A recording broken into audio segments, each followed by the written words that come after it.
अपना ऑर्डर, अपना ऑर्डर। जब तक आप अपना ऑर्डर वापस नहीं लेते हो तब तक हम यहीं बैठे रहेंगे। हम पहली रोटी निकालते हैं गाय के लिए, आखिरी रोटी कुत्ते के लिए। क्या हम भूल गए हैं? क्या उनके यहाँ ये नहीं होता है? बंद करो ये अत्याचार, बार बार बार बार बंद करो ये अत्याचार। विकसित भारत वो है जहाँ क्रूरता नहीं करुणा हो, आवारा नहीं हमारा है। जी हाँ, ऐसे ही नारे गूंज रहे हैं लखनऊ के इस मोती महल लॉन के ग्राउंड में। नमस्कार, बहुत बहुत स्वागत है आप सभी का एक बार फिर से हमारे डिजिटल मीडिया प्लेटफॉर्म दी हो हल्ला पर। मैं हूं आपके साथ आंचल और मैं इस वक्त मौजूद हूं उस प्रोटेस्ट में जो हो रहा है बेजुबानों के लिए लखनऊ में। और लखनऊ के सारे वो लोग, वो संगठन जो बेजुबानों के लिए काम कर रहे हैं, स्ट्रे एनिमल्स के लिए काम कर रहे हैं, स्ट्रे डॉग्स के लिए काम कर रहे हैं, वो सारे यहाँ मौजूद हैं। मुद्दा ये है कि 7 नवंबर को सुप्रीम कोर्ट ने एक आदेश दिया कि किसी भी शैक्षणिक संस्थान, सरकारी संस्था या ऐसा जो भी पब्लिक एरियाज़ हैं वहाँ से स्ट्रे डॉग्स को हटाकर शेल्टर होम्स में डाल दिया जाए। अब यहाँ पर सवाल ये उठा रहे हैं ये सारे प्रोटेस्टर्स कि भाई इतने शेल्टर होम्स तो हैं ही नहीं कि आप सारे कुत्तों को एक साथ वहाँ भेज सके, जहाँ उनके अच्छे रहने की व्यवस्था हो सके, जहाँ पर उनकी देखभाल ठीक से हो सके। और जाहिर सी बात है, ऐसे में ना तो उन्हें अच्छी देखभाल मिलेगी ना अच्छे खाने को मिलेगा। इसके दूसरे सॉल्यूशंस भी निकाले जा सकते हैं। वो सॉल्यूशन क्या हो सकते हैं, किस तरह से इस समस्या को, जो कि एक्चुअली समस्या है ही नहीं, उसे ख़त्म किया जा सकता है। इस मुद्दे पर हम बात करेंगे यहाँ शामिल उन लोगों से जो आज इस प्रोटेस्ट का हिस्सा हैं। आइए चलते हैं, देखते हैं और क्या कुछ हो रहा है इस प्रोटेस्ट में।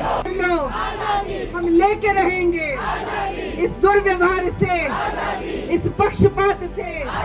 तो अभी हमारे साथ मौजूद हैं राखी किशोर जी, जो लंबे अरसे से बेजुबानों की आवाज़ बन रही हैं। आज इस प्रोटेस्ट में वो भी यहाँ पर मौजूद हैं। उनसे जानते हैं कि क्या कुछ है ये प्रोटेस्ट और क्या मुद्दा है, किस तरह से वो लोग अपनी आवाज़ आगे तक पहुँचाना चाहते हैं। राखी जी, बहुत बहुत स्वागत है आपका।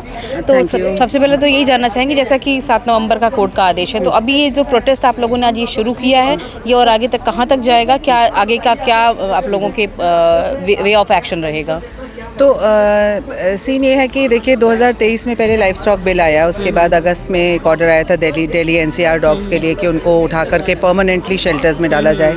और अब ये पैन इंडिया ऑर्डर आ गया है कि विभिन्न स्थानों से डॉग्स को आइडेंटिफाई कीजिए, उनको वहाँ से उठाइए और परमानेंट डेजिग्नेटेड शेल्टर्स में डाल दीजिए। हम लोगों का पॉइंट ये है कि इस पूरे प्रकरण में सुप्रीम कोर्ट जैसी संस्था ने ऑर्डर तो पारित कर दिया, लेकिन बहुत इलॉजिकल ऑर्डर साउंड करता है, क्योंकि लाखों कुत्तों को विस्थापित अगर आप कर रहे हैं या पुनः स्थापित कहीं करना चाहते हैं शेल्टर में, उसके लिए हज़ारों शेल्टर्स चाहिए, जिसके लिए बहुत बड़ा इंफ्रास्ट्रक्चर चाहिए, मैन पावर चाहिए, क्योंकि ह्यूमेन कंडीशंस के भी जीवित पशु है, अगर उसको संविधान ने अधिकार दिया है उसकी सुरक्षा का, और फीडर्स को अधिकार दिया है, जो आम नागरिक है उनको अधिकार है कि वो उनकी केयर कर सकें।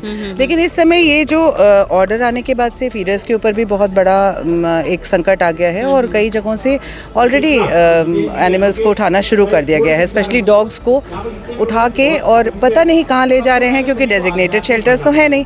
हमारा प्रश्न ये है कि क्यों इस तरह की प्रक्रिया करनी है जो इतनी इनह्यूमेन है, जब हम या तो आप पहले उतना इंफ्रास्ट्रक्चर तैयार कर लीजिए। हाँ, आप तैयार कर लीजिए, जब सब लोग सेटिस्फाइड हो, कि हमें तो बहुत अच्छा लगेगा कि अगर भाई एक अच्छी स्पेस में उन डॉग्स को रखा जाए, उनका खाने पीने का इंतज़ाम हो, इलाज का इंतज़ाम हो, उनका वैक्सीनेशन हो, स्टेरिलाइजेशन हो, अच्छा है। मगर द थिंग इज़ कि इंफ्रास्ट्रक्चर है नहीं, कोई फंड्स अलॉट नहीं हुए हैं, किसी तरह की कोई तैयारी नहीं की गई, और 8 हफ्तों का समय दिया गया सब डॉग्स को उठाने के लिए। और दूसरा एक जो बहुत बड़ा इसमें मानवीय पहलू है, वो ये है कि कुत्तों को यूं ही नहीं इतने सालों तक वफादार सबसे मित्र कहा गया है इंसान का। अगर वो एवोल्यूशन को क्रॉस करके यहाँ तक पहुँचे हैं, तो उनका एक इस इकोसिस्टम में उनका एक हिस्सा है और उनका एक जिम्मेदारी है, वो हमें प्रोटेक्ट करते हैं छोटे जानवरों से, जैसे कि बिल्लियाँ हो गई, नेवले हो गए, चूहे हो गए, और उसकी वजह से हम सुरक्षित रहते हैं, हमारी सड़कों को सुरक्षित रखते हैं, हमारी बेटियों को सुरक्षित रखते हैं। करना कुछ नहीं है, सिर्फ गवर्नमेंट को ये देखना है कि भाई सरकार की तरफ से उचित प्रबंध हो उनकी पॉपुलेशन को कंट्रोल करने का, जो कि 1 दशक से ऊपर हो गया ये प्लानिंग हुई है, तो भाई म्यूनिसिपल कॉरपोरेशंस ने उस तरह क्रियान्वयन नहीं किया, उसको किया जाए और लोगों में अवेयरनेस क्रिएट की जाए, उनके डेजिग्नेटेड फीडिंग स्पॉट्स बनाए जाएं, तो एक एक बहुत प्यार से ये समस्या Systematic way में भी किया जा और ये सकता है। समस्या क्यों है? अब हम बात करेंगे खुशबू सिंह से, जिनकी अपनी एक संस्था है जो स्ट्रे डॉग्स के लिए, स्ट्रे एनिमल्स के लिए, उनके हक के लिए काम कर रही है। वो भी आज यहाँ पे इस प्रोटेस्ट में मौजूद हैं, जानते हैं उनके क्या विचार हैं इस बारे में। खुशबू जी, बहुत बहुत स्वागत। तो सबसे पहले तो यही जानना चाहेंगे कि इस पूरे जो प्रोटेस्ट ये हो रहा है, जो सुप्रीम कोर्ट का ऑर्डर है, उस पर आपकी पर्सनल क्या विचार हैं और फिर क्या किस तरह का सोल्यूशन आप देखती हैं कि हो सकता है? देखिए, सॉल्यूशंस हमने दिए थे पिछली बार जब सुप्रीम कोर्ट ने ये बात कही थी, जब उन्होंने सिर्फ ये दिल्ली के लिए फैसला दिया था कि वहाँ से सारे स्ट्रे डॉग्स को हटा लिया जाए, तब भी सबने एक साथ एकजुट होकर इस फैसले का विरोध किया था और अच्छा सा समाधान दिया गया था कि एबीसी प्रोग्राम जो कि 2001 में लागू हुआ है, जो 2020 में दोबारा से एक बार रिव्यू किया गया, उसमें जो कमियां थी वो सारी की सारी खंगाल कर उसको दोबारा से ठीक किया गया, वो एकदम अप्रोप्रिएट है। WHO की गाइडलाइन फॉलो होती है जिसमें कि जीवों के हक की बात की जाती है, साथ ही साथ समाज को सुरक्षित रखा जाए उस पर भी विचार किया जाता है। डॉग स्टरलाइज होंगे, वैक्सीनेटेड होंगे प्रॉपर्ली और उसके बाद वो वापस उसी जगह पर छोड़ने जाएंगे ताकि ना उनमें स्ट्रेस आए। उनके जो लोकल केयर गिवर्स हैं, फीडर्स हैं, वो उनको खाना खिलाते रहेंगे जिसकी वजह से वो आक्रामक भी नहीं होंगे। अगर इन केस किसी को रेबीज हो जाता है तो उनको बिल्कुल प्रावधान है कि शेल्टर्स में उनको डाला जाएगा, उनको आइसोलेट किया जाएगा जब तक, क्योंकि रेबीज का कोई इलाज नहीं है कुत्तों में भी, तो उनकी अल्टीमेटली डेथ होती है। 1 हफ्ते से लेकर 14 दिन में वो मर जाते हैं। तो ऐसे में उनको आइसोलेट करना बहुत ज़रूरी होता है ताकि बाकी के डॉग्स और इंसान सभी लोग सुरक्षित रहें, जिसमें सबसे ज़्यादा मदद आपको यहाँ जितनी भी भीड़ नज़र आ रही है, यही लोग हैं जो इन्फॉर्म करते हैं, स्टरलाइजेशन सेंटर्स जो होते हैं वहाँ पर भिजवाते हैं, या जो भी शेल्टर्स अवेलेबल हैं हमारी कैपेबिलिटी के अंदर है, हम वहाँ उन डॉग्स को आइसोलेट करते हैं। कई लोग यहाँ ऐसे भी हैं जिन्होंने रेबीज डॉग को अपने घर में आइसोलेट किया ताकि बाकी का जन समुदाय जो है वो सुरक्षित रहे। आज अगर आप इनकी भावनाओं को नहीं समझेंगे, आज आप एकदम से फैसला ले आएंगे। अच्छा, वो 2 महीने का आपने समय दिया, 2 महीने का समय आपने किसको दिया? 2 महीने का समय आपने अपने कर्मचारियों को दिया, उनसे आपने जवाबदेही नहीं मांगी। आप उनसे पूछिए ना कि आपने अगर फीडिंग स्पॉट बनाने की बात की, कितने फीडिंग स्पॉट्स बने? इक्के दुक्के फोटोज आपको पहुंचा दी गई। हर गली के अंदर 4 फीडिंग स्पॉट्स कम से कम अगर आप नहीं देंगे तो डॉग्स अपनी टेरिटरी के अंदर तक नहीं रहेंगे। आपने पूछा क्या उनसे कि कितने फीडिंग स्पॉट्स बने? नहीं। आपने फिर से एक फैसला दे दिया कि जितने सरकारी संस्थान है वहाँ से डॉग्स को हटा दिया जाएगा। क्यों हटा दिया जाए? अगर सरकारी संस्थान जानवरों की जिम्मेदारी नहीं ले सकता है तो प्राइवेट क्यों ले? आपने जंगल क्यों खत्म किए हैं? एक तरफ आप विकास की लॉलीपॉप देंगे और जंगल सारे एक तरफ से खत्म करेंगे, जाहिर सी बात है जो वाइल्ड एनिमल है वो आएगा रेजिडेंशियल्स में। आप प्रॉब्लम्स पे काम नहीं कर रहे हैं, आप सिर्फ लोगों को संतुष्ट करने के लिए एक ऐसा फैसला दे रहे हैं जिसका ना सारे ना पैर। थैंक यू सो मच खुशबू हमसे बात करने के लिए।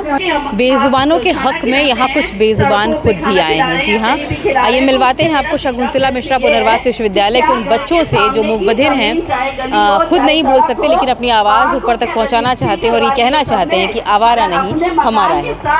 तो ये हमारे साथ शकुंतला मिश्रा यूनिवर्सिटी के बच्चे हैं। तो हेलो मैम। गुड मॉर्निंग बेटा जी। मैम से बात करते हैं जो हमें बताएंगे ये बच्चे क्या कहना चाहते हैं। तो मैम यहाँ पे कितने बच्चे आए हुए हैं? ये हमारे पास कम से कम 15 से 20 बच्चे हैं क्योंकि हम बहुत दूर से आए हैं। हमारा यूनिवर्सिटी 30 किलोमीटर दूर है और ये व्हील चेयर से बच्चे आए हैं। हमारे 4 तरह के इम्पेयर्ड बच्चे हैं। ऑर्थोपेडिक इम्पेयर्ड, ये हियरिंग इम्पेयर्ड है, विजुअली इम्पेयर्ड है और मेंटली रिटार्डेड है। ये हियरिंग इम्पेयर्ड बच्चे खासतौर से आए हैं इनके अधिकारों का, भारतीय नस्ल के कुत्तों के अधिकारों का समर्थन करने के लिए। मैसेज मैसेज सनवाए नाजिम कन्वर्ट करेंगे अपना मैसेज। ये अपना नाम और मैसेज बताएंगे। अब नाम बोलिए, अपना नाम बोलिए बेटा, नाम। अब इसका एक सीक्वेंस में चलिए। नाजिम इधर से चलिए, सीक्वेंस बोलिए, नाम और चल करके नाम बोलिए। प्रधानमंत्री के पास चलेंगे, चल करके इस आदेश को वापस आशीष, क्लास और कहेंगे नहीं BA फर्स्ट ईयर। मैसेज, हम आज ये प्रतिज्ञा करके चलें। नमस्कार। डॉग्स को सेव रखो, मारो नहीं। डॉग्स को सेव रखो, मारो नहीं। अब्बास जो यहाँ से कहा जा रहा है सबके दिल में एक ही बात है, मगर मैं एक बात ये कहूँगी, ये कह रहा है कि सबको कि बराबर यहाँ पे इसका कहना है प्रकृति में सबको बराबर का अधिकार है, केवल मानव को नहीं है, जीव जंतु पेड़ पौधे सबको। तो जैसे हमको स्वतंत्रता है उनको भी स्वतंत्र, उनको निकालो नहीं, मारो नहीं। बेटा आप अपना नाम बोले। नाम? हाँ, प्रभात रावत, क्लास एनजीओ वाले BA सेकेंड ईयर प्रभात रावत। इनका भी कहना है कि डॉग्स को बचा के ये छोड़ दो। डॉग्स को बचा के रखे हैं, कह रहे हैं बाहर मत निकालो, उनको भी यहाँ जीने दो, हमारे समान उनको भी अधिकार है। सबका ये है कि डॉग्स को मानव के बराबर अधिकार है।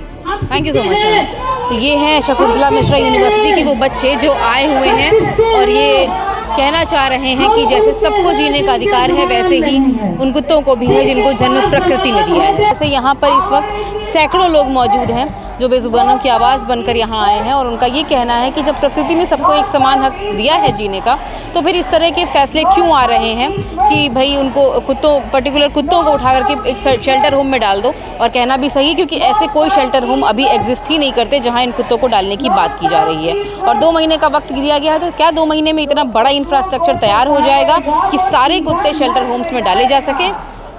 ये एक बड़ा सवाल है। कैमरा पर्सन उमेश शुक्ला के साथ मैं आंचल दी हो हल्ला के लिए।